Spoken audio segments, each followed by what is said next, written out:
دشمن کی دوستی اور دل کی پاکیزگی کے لیے جو بندہ چاہتا ہو میرا دشمن مجھ سے راضی ہو جائے اور دشمنی چھوڑ دے مجھ سے، تو یہ وظیفہ اس کے لیے بہترین وظیفہ ہے۔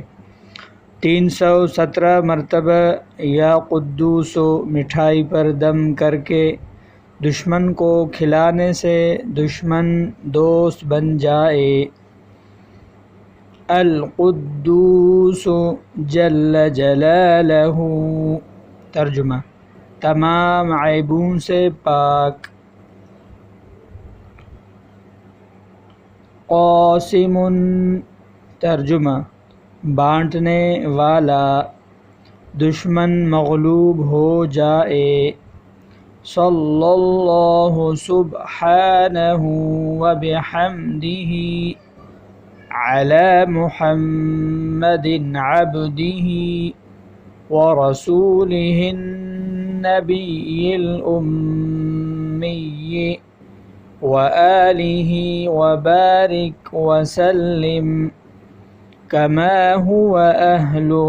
فائدہ: جو شخص ہر فرض نماز کے بعد اس درود شریف کا 7 بار ورد کرے تو کوئی دشمن اس کے مقابلے میں کامیاب نہ ہو، مثلا جن و انس، نفس و شیطان وغیرہ۔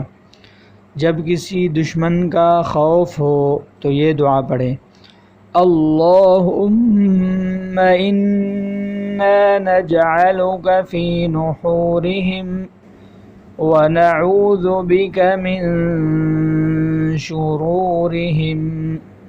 فائدہ: جب کسی دشمن کی طرف سے تکلیف پہنچنے کا اندیشہ ہو تو یہ دعا پڑھیں، اور خوف کے حالت میں ہمیشہ یہ دل اور دماغ میں سوچے، خوف کے وقت یہ تصور کرنا یا اللہ آپ ہی میرے رب ہیں، اور اس طرح سوچنا سنت بھی ہے۔